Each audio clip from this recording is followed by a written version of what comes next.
Selamat pagi, rekan kami yang saya cintai. Terima kasih atas perhatiannya. Pada kesempatan ini kita akan memulai pembelajaran kita melalui live. Untuk memulai pembelajaran kita, mari kita awali dengan berdoa secara pribadi. Mari kita berdoa. Atas bumi seperti di dalam surga. Berilah kami rejeki pada hari ini, dan ampunilah kesalahan kami,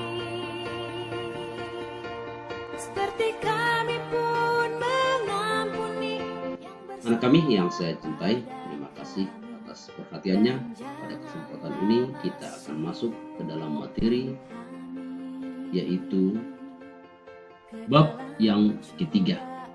Pada bab yang ketiga ini yaitu kitab suci dan tradisi sebagai sumber iman akan Yesus Kristus. Sesudah menggumuli pribadi manusia, selanjutnya kita akan mendalami tema pribadi Yesus Kristus.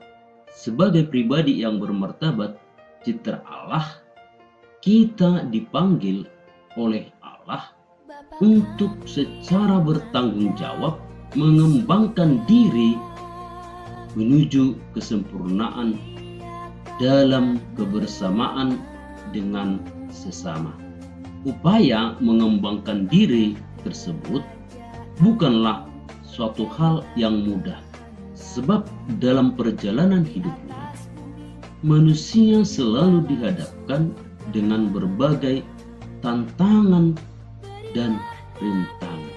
Agar mampu menempatkan Yesus sebagai sosok kesempurnaan hidup, maka kita perlu menggali pemahaman kita dari sumbernya, yakni kitab suci, baik kitab suci Perjanjian Lama dan Perjanjian Baru, serta tradisi gereja. Kitab suci dan tradisi menjadi sumber iman kita. Maka pada pembelajaran ini, dalam bab ini akan menggali lebih dalam tentang pertama, kitab suci Perjanjian Lama; kedua, kitab suci Perjanjian Baru; ketiga, tradisi. Pada kesempatan ini, pertama kita membahas yang pertama, yaitu kitab suci Perjanjian Lama. Melalui kegiatan pembelajaran tentang kitab suci Perjanjian Lama, anak didik kami diajak untuk mengenal Alkitab sebagai buku kesaksian iman bangsa Israel, sekaligus sebagai firman Tuhan yang tertulis. Kitab suci bukanlah kitab sejarah, walaupun di dalamnya terdapat unsur-unsur sejarah. Anak didik kami diberi peneguhan tentang proses terjadinya kitab suci Perjanjian Lama secara garis besar. Kemudian anak didik kami diberi penjelasan tentang pembagian kitab suci Perjanjian Lama, dan akhirnya diuraikan tentang pentingnya mendalami sabda Tuhan dalam kitab suci. Indikatornya sebagai berikut. Pertama, menjelaskan pentingnya membaca kitab suci Perjanjian Lama. Yang kedua, menyebutkan garis besar kronologis tersusunnya kitab suci Perjanjian Lama. Ketiga, menjelaskan makna istilah perjanjian dalam Perjanjian Lama. Keempat, menyebutkan bagian-bagian kitab Perjanjian Lama. kelima, merumuskan pesan Tuhan yang terdapat dalam satu perikop kitab Perjanjian Lama. Pertama, mari kita lihat pembagian kitab suci Perjanjian Lama. Kitab suci Perjanjian Lama dibagi menjadi dua bagian. Pertama, kitab Protokanonika dan kitab Deuterokanonika. Mari kita lihat satu-satu. Kitab-kitab Protokanonika. Pertama, Pentateuk atau Taurat. Kedua, kitab sejarah. Ketiga, kitab-kitab kebijaksanaan dan sesembahan atau pujian. Dan keempat, kitab-kitab kenabian atau para nabi. Kitab Pentateuk atau Taurat terdiri dari 5 kitab, yaitu mulai dari kitab Kejadian sampai dengan Ulangan. Kitab-kitab sejarah terdiri dari 12 kitab, yaitu mulai dari Yosua sampai dengan Ester. Kitab-kitab kebijaksanaan terdiri dari 5 kitab, yaitu mulai dari kitab Ayub sampai dengan Kidung Agung. Kitab-kitab kenabian terdiri dari 17 kitab, 5 kitab nabi pertama, dan 12 nabi berikutnya, yaitu mulai dari Yesaya sampai dengan Maleaki. Mari kita melihat pembagian kitab Deuterokanonika. Kitab-kitab Deuterokanonika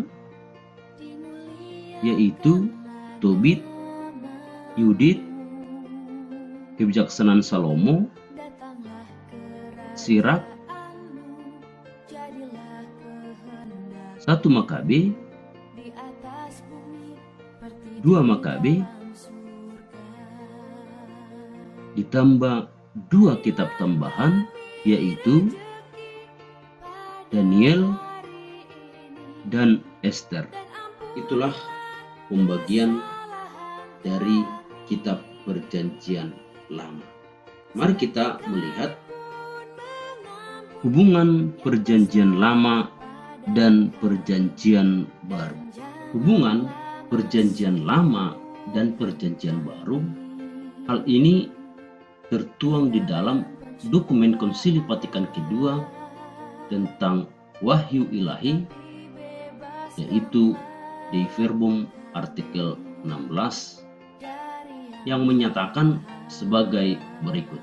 Allah, pengilham dan pengarang kitab-kitab Perjanjian Lama maupun Baru, dalam kebijaksanaannya mengatur sedemikian rupa sehingga Perjanjian Baru tersembunyi dalam Perjanjian Lama dan Perjanjian Lama terbuka dalam Perjanjian Baru. Sebab meskipun Kristus mengadakan perjanjian yang baru dalam darahnya, namun kitab-kitab Perjanjian Lama seutuhnya ditampung dalam pewartaan Injil, dan dalam Perjanjian Baru memperoleh dan memperlihatkan maknanya yang penuh, dan sebaliknya juga menyinari dan menjelaskan Perjanjian Baru. Mari kita memperhatikan makna istilah Perjanjian Lama. Istilah Perjanjian Lama dipergunakan untuk membedakan dengan Perjanjian Baru. Dalam sejarah keselamatan, relasi manusia dengan Allah diikat dengan perjanjian. Yang dalam perjanjian lama manusia diwakili oleh bangsa Israel, teristimewa melalui para pemimpin mereka. Perjanjian itu adalah perjanjian kasih yang menyelamatkan. Dalam perjanjian itu Allah berjanji senantiasa menyelamatkan manusia. Dan dari pihak manusia Allah menuntut kesetiaan. Sayangnya kesetiaan Allah itu seringkali dibalas dengan ketidaksetiaan bangsa Israel. Maka Allah setia terhadap pada manusia dengan cara membaharui perjanjian melalui putranya sendiri, yaitu Yesus Kristus. Maka perjanjian lama menunjuk pada perjanjian antara manusia dengan Allah sebelum Kristus. Perjanjian lama pada dasarnya belum sempurna dan telah ternodai, namun apa yang diungkapkan di dalamnya tetap penting. Sebab ia mengungkapkan kepada manusia semua orang pengertian tentang Allah dan manusia serta cara-cara Allah yang adil dan rahim bergaul dengan manusia. Maka kitab-kitab itu mengungkapkan kesadaran hidup akan Allah yang mencantumkan ajaran-ajaran yang luhur tentang Allah serta kebijaksanaan yang menyelamatkan tentang peri kehidupan manusia, juga perbendaharaan dua-dua yang menakjubkan. Dan terutama karena di dalamnya memuat janji kedatangan Kristus penebus, mempersiapkan warta kerajaan Allah yang dinyatakan dalam nubuat-nubuat dengan berbagai lambang. Ini pula yang menjadi dasar Paulus ketika ia mengatakan, tetapi pikiran mereka telah menjadi tumpul, sebab sampai pada hari ini selubung ini masih tetap menyelubungi mereka. Jika mereka membaca perjanjian lama itu tanpa disingkapkan, karena hanya Kristus saja yang dapat menyingkapnya. Maka perjanjian lama hanya mungkin dipahami bila kita juga memahami perjanjian baru dalam Kristus. Mari kita memperhatikan proses penyusunan kitab suci perjanjian lama. Kitab-kitab yang termasuk dalam kitab suci perjanjian lama itu ada 46 kitab.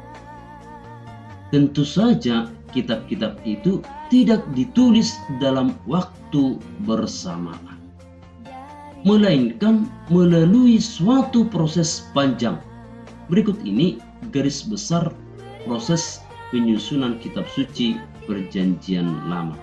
Secara garis besar, kitab suci perjanjian lama memuat dua bagian besar, yakni kitab prasejarah dan kitab sejarah. Kitab prasejarah melalui kisah penciptaan sampai dengan menara Babel. Hal ini tertuang di dalam Kejadian 1 sampai dengan Kejadian 11.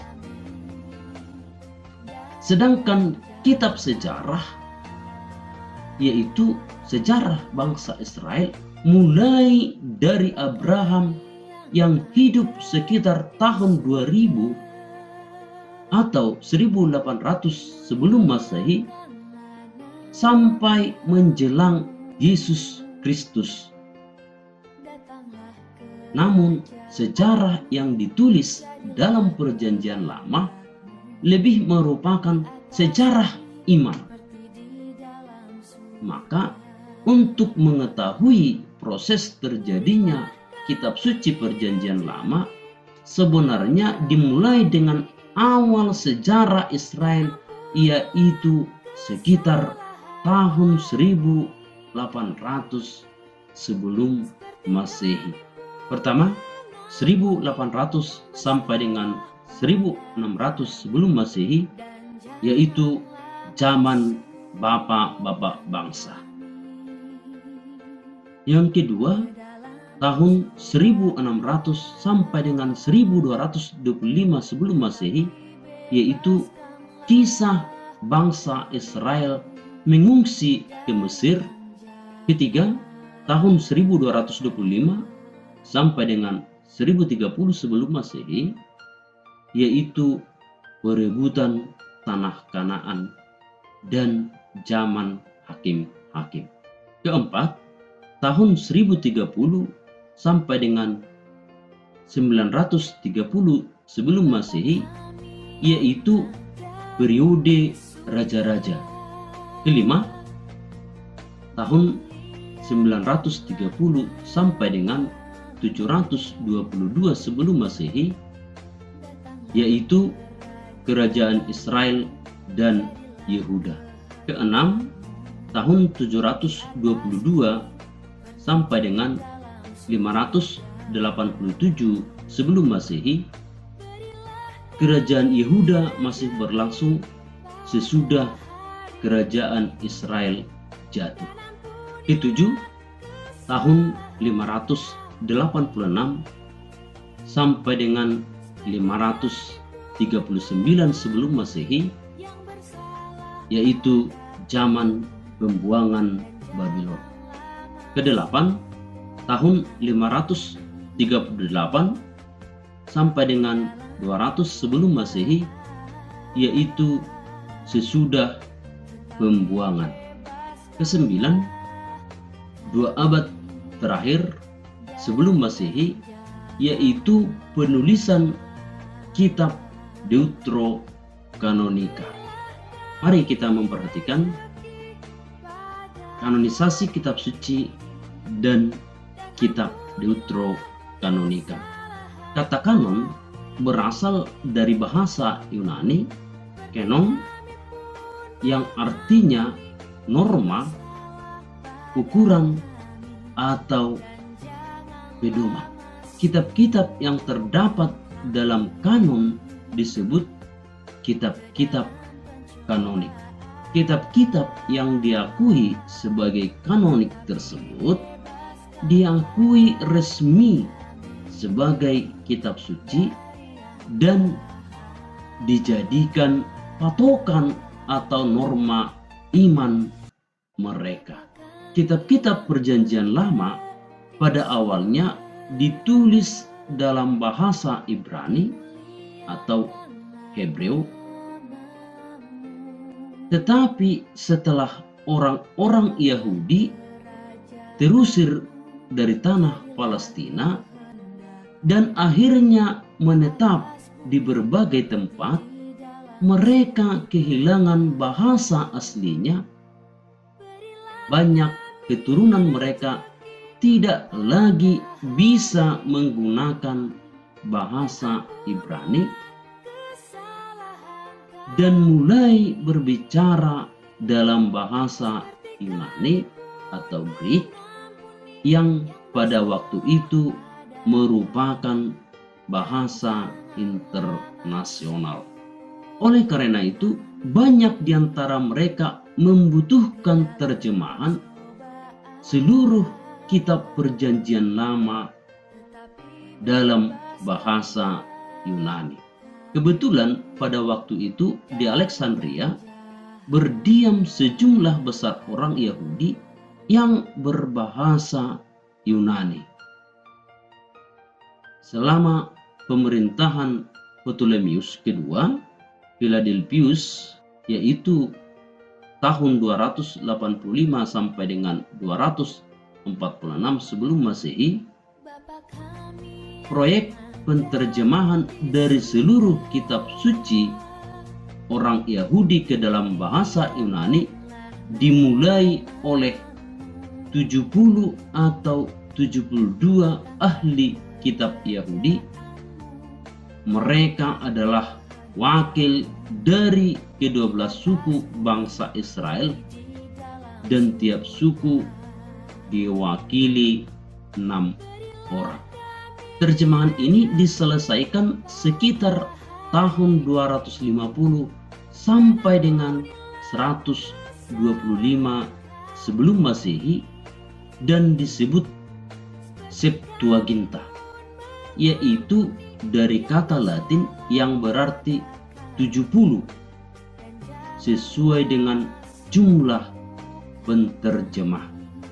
Kitab ini sangat populer dan diakui sebagai kitab suci resmi atau disebut dengan kanon Alexandria.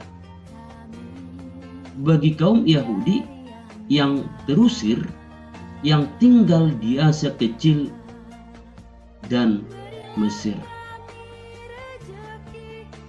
Pada waktu itu bahasa Ibrani nyaris mati dan orang-orang Yahudi di Palestina umumnya berbicara dalam bahasa Aram.